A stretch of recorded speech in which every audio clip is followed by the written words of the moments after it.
Hello everyone, welcome back to my YouTube channel English with Boli बोली।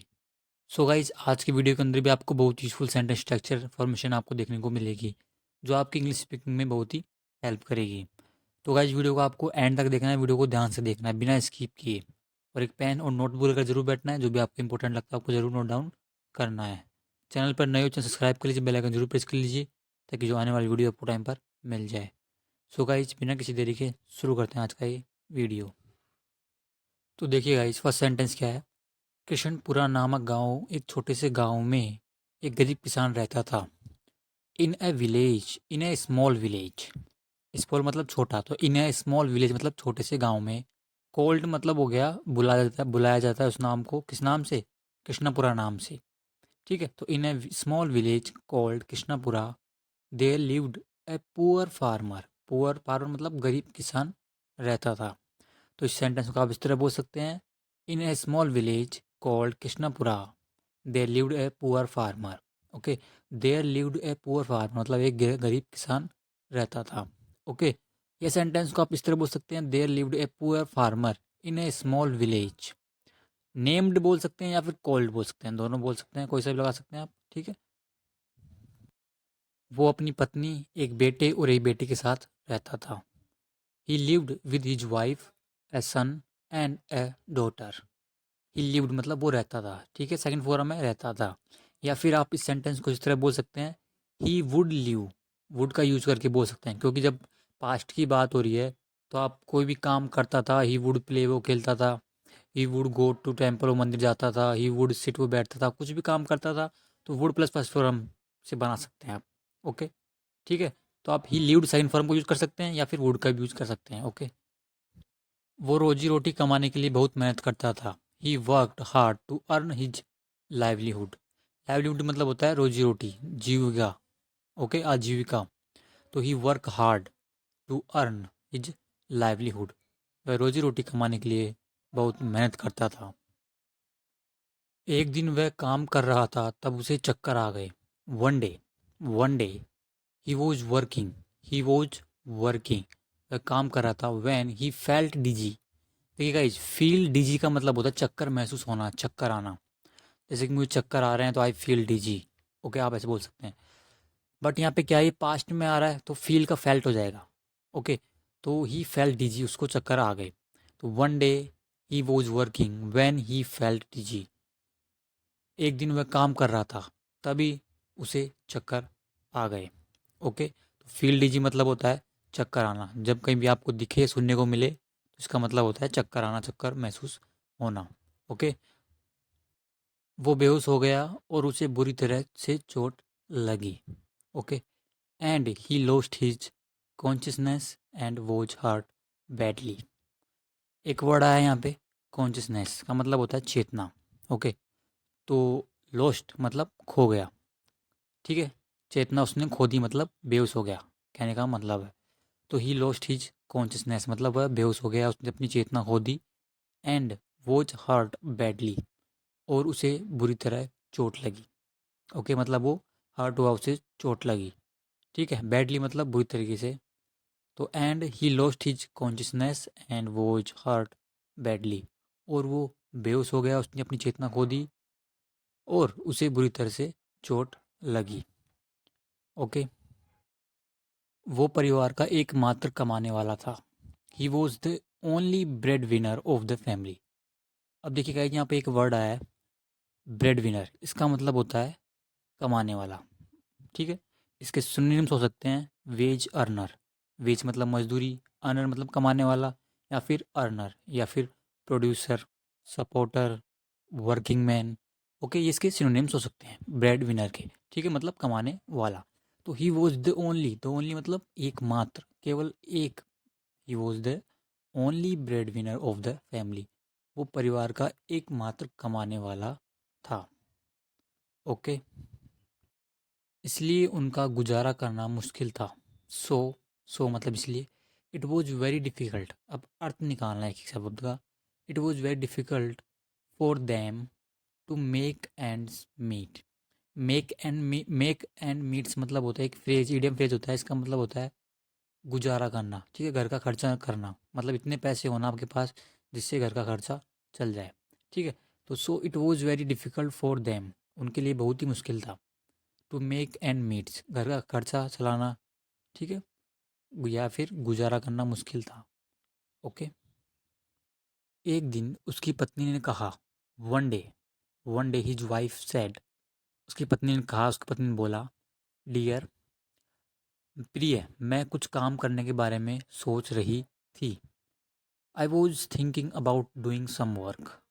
आई was thinking, मैं सोच रही थी, अबाउट डूइंग सम वर्क, कुछ काम करने के बारे में। ओके, क्या बोलती है? I was thinking about doing some work, मैं कुछ काम करने के बारे में सोच रही थी। ओके, ताकि हम कुछ पैसे कमा सके, so that we could earn some money. So that मतलब होता है ताकि, सो दैट मतलब होता है ताकि, वी कुड अर्न हम कमा सके, सम मनी मतलब कुछ पैसे कमा सके। ओके, तो क्या कहती है ये? I was thinking about doing some work so that we could earn some money, मैं कुछ काम करने के बारे में सोच रही थी ताकि हम कुछ पैसे कमा सके। Got it? अब देखिए अब क्या बोलता है ये, मैं इस परिस्थिति में घर पर नहीं रह सकती। I can't stay at home in this situation. I can't stay, stay मतलब रहना, एट होम घर पर, तो I can't stay at home, मैं घर पर नहीं रह सकती। इन दिस सिचुएशन, सिचुएशन मतलब होता है हालात, परिस्थिति, स्थिति। ओके, तो I can't stay at home in this situation, मैं इस स्थिति में या परिस्थिति में घर पर नहीं रह सकती। हमारे घर में मुश्किल से ही कुछ खाना बचा है। We barely have any food left in our home. We barely मतलब होता है मुश्किल से, मुश्किल से। ओके, तो we barely have any food left, left मतलब बचा, इन आवर होम, तो we barely have any food left in our home, हमारे घर में मुश्किल से ही कुछ खाना बचा है। मुझे कुछ करना है, यह मेरी वजह से हो रहा है। I have to do something, this is happening because of me. I have to do, देखिए गाइस, जब भी आपको बोलना हो मुझे कुछ करना है, करना पड़ता है, या मुझे कुछ करना होगा, इस तरह का सेंटेंस हो तो I have to do something, I have to do. Okay, मुझे करना है, मुझे जाना है, I have to go. Okay, तो I have to do something, मुझे कुछ करना है, कुछ करना होगा। यह दिस इज हैपनिंग, यह हो रहा है, हैपनिंग मतलब होना, this is happening because of मी, मेरे कारण, यह मेरे कारण हो रहा है। ओके, तो this is happening because of me. Got it? यदि मुझे चोट नहीं लगी होती तो तुमको काम करना नहीं पड़ता। If I wasn't hurt you wouldn't have to work. तो आज देखिए, इफ़ आई वॉजंट हर्ट, यदि मुझे चोट नहीं लगी होती, if I wasn't hurt you wouldn't have to work, तुमको काम करना नहीं पड़ता। ओके, कंडीशनल सेंटेंस है। If I wasn't hurt you wouldn't have to work. आपने कुछ भी गलत नहीं किया है। You have done nothing wrong. You have done nothing wrong, आपने कुछ भी गलत नहीं किया है। इस सेंटेंस को आप इस तरह बोल सकते हैं, you haven't done anything wrong. Okay, haven't, note यहाँ पे हैव के साथ लगाकर, नोट नथिंग में नोट को हटाकर एनीथिंग बना देते हैं। ओके, क्योंकि एक सेंटेंस में दो नेगेटिव नहीं होते हैं, इसलिए आप इस सेंटेंस को इस तरह नहीं बोल सकते हैं, you haven't done nothing wrong, गलत होगा। इसको आपको ऐसे बोलना पड़ेगा, you haven't done anything wrong. Okay, but यहाँ पे क्या है, दूसरा तरीका है बोलने का, यहाँ पे you have done nothing wrong, आपने कुछ भी गलत नहीं किया है। मुझे यकीन है कि तुम जल्दी ही ठीक हो जाओगे। I am sure you will get well soon. Get well मतलब होता है ठीक होना, ठीक है, गेट वेल सून मतलब जल्दी ठीक हो जाओ, स्वस्थ हो जाओ। तो आई एम श्योर, मुझे यकीन है, I am sure you will get well soon, तुम जल्दी स्वस्थ हो जाओगे, ठीक हो जाओगे। ओके, गेट वेल सून अपन बोलते हैं किसी को, गेट वेल सून, जल्दी स्वस्थ हो जाओ, ठीक हो जाओ। Got it? मैं कुछ परिवारों के लिए नौकरानी का कार्य करूँगी। I will work as a maid for some families. I will work, okay, मतलब आई विल वर्क मतलब मैं काम करूँगी, एज ए मैड, मैड मतलब हो गया नौकरानी, दासी। ओके, तो द एज लगाया मतलब के रूप में, मतलब बनकर, एज ए मेड, दासी के रूप में, फॉर सम फैमिलीज, कुछ परिवारों के लिए। ओके, तो मैं कुछ परिवारों के लिए नौकरानी के रूप में कार्य करूँगी, नौकरानी का कार्य करूँगी। तो I will work as a maid. Okay, as a teacher होने के नाते, अपन बोलते हैं ना एज ए डॉक्टर होने के नाते, ठीक है, एज ए डॉक्टर के रूप में, इस तरह। तो I will work as a maid for some families, मैं कुछ परिवारों के लिए नौकरानी का कार्य करूँगी। गीता घर से निकल गई और काम की तलाश में एक परिवार के पास गई। Geeta left the home, left मतलब छोड़ना, निकल जाना, ठीक है। सेकंड फॉर्म है लीव की। ओके, लीव मतलब होता है छोड़ना, निकल जाना। ओके, तो गीता लेफ्ट द होम, तो घर से निकल गई। एंड वेंट मतलब गई, टू वन फैमिली, एक परिवार के पास, टू फाइंड वर्क, काम तलाश में, काम ढूंढने के लिए। ओके, तो Geeta left the home and went to one family to find work. Geeta घर से निकल गई और काम की तलाश में एक परिवार के पास गई। उसने दरवाजे पर घंटी बजाई। She rang the bell on the door. Ring the bell मतलब घंटी बजाना, तो सेकंड फॉर्म होगी rang. She rang the bell on the door, उसने दरवाजे पर घंटी बजाई। ओके, इजी सेंटेंस है। एक महिला ने दरवाज़ा खोला। सब्जेक्ट यहाँ पे एक महिला, ए lady, open the door. Open मतलब खोलना, सेकंड फॉर्म हो गई ओपनड। तो ए लेडी ओपनड द डोर, एक महिला ने दरवाज़ा खोला। मैंने दरवाज़ा खोला, आई ओपन द डोर, ठीक है। उसने दरवाज़ा खोला, ही और शी ओपन द डोर, ठीक है। तो यहाँ पे सब्जेक्ट क्या है, ए लेडी मतलब एक महिला, ए लेडी ओपन द डोर। उसने पूछा, आप कौन हो, क्या चाहिए, ठीक है। अब अपन पूछते नॉर्मली, आप कौन हो, क्या चाहिए। She asked, okay.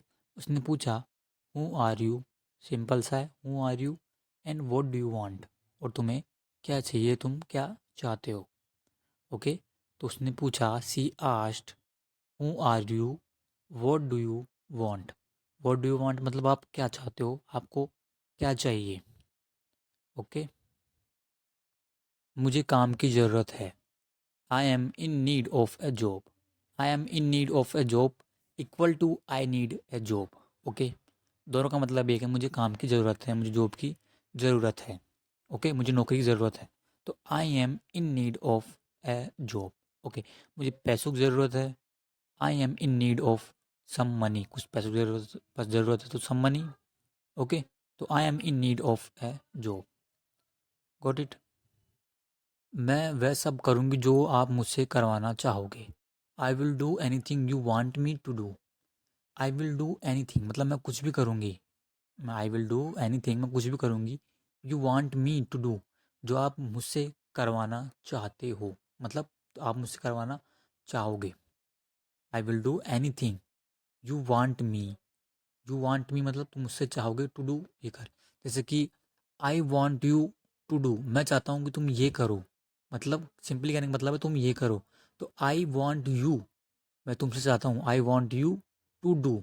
सेम इस तरह यू वांट मी, तुम मुझसे चाहते हो कि टू डू मतलब यह करे। Okay, I want you to sit, मैं तुम्हें चाहता हूँ कि तुम बैठो। ओके, तो you want me to do, मैं वह सब कुछ करूँगी जो आप मुझसे करवाना चाहोगे। I will do anything you want me to do. मैं एक महीने के 1,000 रुपये दूंगी। I will pay 1,000 for a month. I will pay मतलब भुगतान करना, वेतन देना। तो आई विल पे मैं दूंगी 1,000 फॉर ए मंथ, एक महीने के 1,000 मैं आपको दूंगी। ओके, मैं तुम्हें और ज़्यादा नहीं दूंगी। I want give you more. Want मतलब तो मैंने आपको कई बार बताया, लगभग हर वीडियो में आता है। वॉन्ट मतलब will not. So I will not give you more. More मतलब होता है और अधिक, और ज़्यादा, अधिक। ओके, ऐसे अर्थ निकलते हैं इसके। तो सिंपल ही कहने का मतलब है, मैं तुम्हें ज़्यादा नहीं दूंगी, मैं तुम्हें और अधिक नहीं दूंगी। I want give you more. Okay, I will pay only 1,000 for a month. मैं केवल 1,000 रुपये आपको दूंगी। Okay, I want give you मोर, मैं तुम्हें और ज़्यादा नहीं दूंगी। ठीक है। सो फ्रेंड्स, आज के वीडियो में यही सेंटेंस थे एंड आई होप आपको सेंटेंसेस यूज़फुल लगे होंगे। अगर यूज़फुल लगे तो वीडियो को ज़रूर से शेयर करिए अपने दोस्तों तक, और कुछ भी सीखने को मिला है तो आपको वीडियो को लाइक ज़रूर करना है। एंड आपसे यही कहना है, थैंक्स फॉर वॉचिंग।